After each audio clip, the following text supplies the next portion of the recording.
ചരിത്രം ചിലപ്പോൾ എഴുതപ്പെടുന്നത് മഷി കൊണ്ടല്ല, ചോര കൊണ്ടാണ്.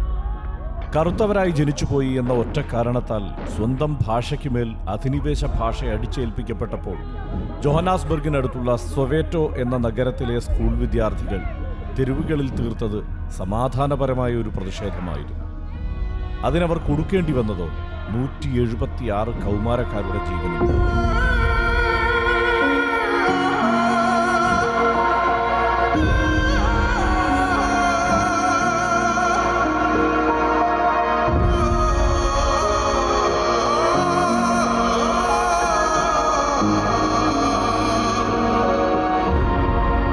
ദക്ഷിണാഫ്രിക്കയിലെ വർണ്ണവിവേചനത്തിനെതിരെ സൊവേറ്റോയിലെ കുരുന്നുകൾ രക്തം കൊണ്ട് അടിത്തറയിട്ട സൊവേറ്റോ പ്രക്ഷോഭത്തിന് 50 വയസ്സ് തികയുകയാണ്.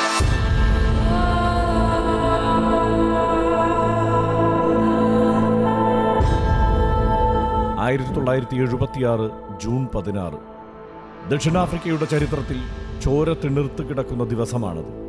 വർണ്ണവിവേചനത്തിന്റെ ഇരുണ്ട കാലം.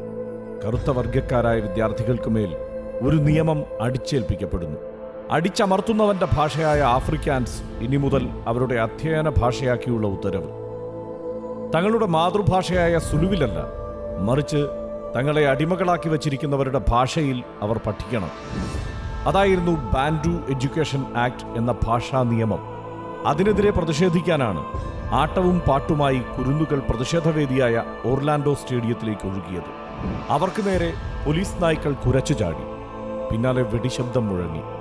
ചിതറിയോടിയ കുട്ടികളുടെ പുറത്ത് ആ ലോഹത്തുണ്ടുകൾ തുളഞ്ഞുകയറി.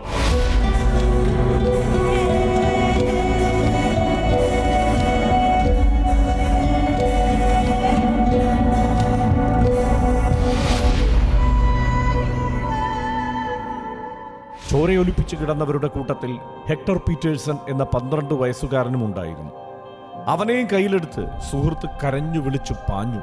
ആ സന്ദർഭത്തിൽ സാം എൻസിമ പകർത്തിയ ഈ ഒറ്റ ചിത്രം മതിയായിരുന്നു സൊവേറ്റോയിലെ ഭരണകൂട ഭീകരത ലോകം തിരിച്ചറിയാൻ.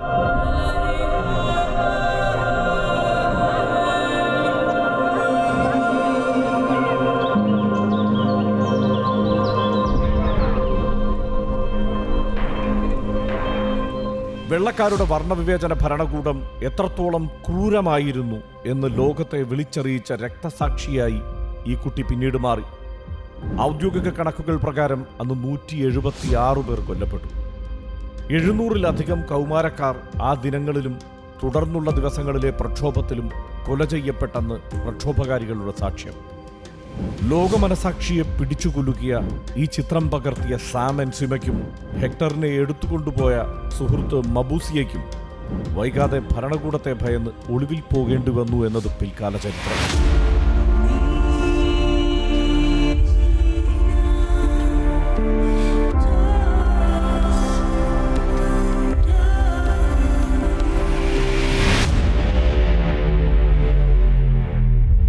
അടിച്ചമർത്തലിന്റെ ഒരു കൊടുങ്കാറ്റിന് പിന്നാലെ എൻ്റെ രക്തം മഴയായി പെയ്തിറങ്ങി.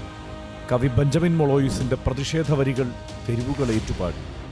പ്രക്ഷോഭത്തിൽ സജീവമായിരുന്ന മൊളോയിസിനെ അവർ തൂക്കിലേറ്റി.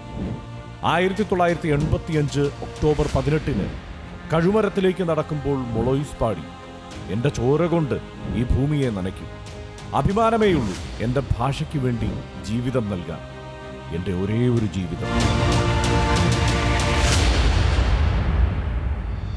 പ്രക്ഷോഭത്തിൽ പ്രമുഖ ഫുട്ബോൾ താരം അരിയൽ കൊങ്കോണ ഉൾപ്പെടെ കൊല്ലപ്പെട്ടതോടെ വംശീയ ഭീകരതയുടെ പേരിൽ ദക്ഷിണാഫ്രിക്കയെ ഫിഫ ലോക ഫുട്ബോളിൽ നിന്ന് വിലക്കുകയും ചെയ്തു. സൊവേറ്റോയിലെ ആ വെടിയൊച്ചകൾ അവിടെ അവസാനിച്ചില്ല. അതൊരു കാട്ടുതീ പോലെ രാജ്യം മുഴുവൻ പടർന്നു. ആഫ്രിക്കൻ നാഷണൽ കോൺഗ്രസിനും നെൽസൺ മണ്ടേലയുടെ വിമോചന പോരാട്ടങ്ങൾക്കും സൊവേറ്റോ പ്രക്ഷോഭം പുതിയ ഊർജം നൽകി. ഒടുവിൽ 1994 വർണ്ണവിവേചനം അവസാനിച്ചു.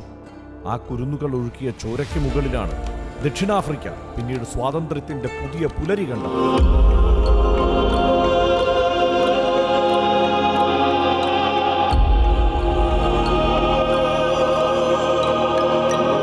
ഏത് ക്രൂരമായ അടിച്ചമർത്തലുകൾക്കുമപ്പുറം പോരാടുന്ന ജനതയുടെ ഇച്ഛാശക്തി വിജയം വരിക്കുക തന്നെ ചെയ്യുമെന്നതിൻ്റെ എക്കാലത്തെയും വലിയ സാക്ഷ്യമായി സൊവേറ്റോയിലെ ആ പോരാട്ടം ഇന്നും നിലകൊള്ളുന്നു.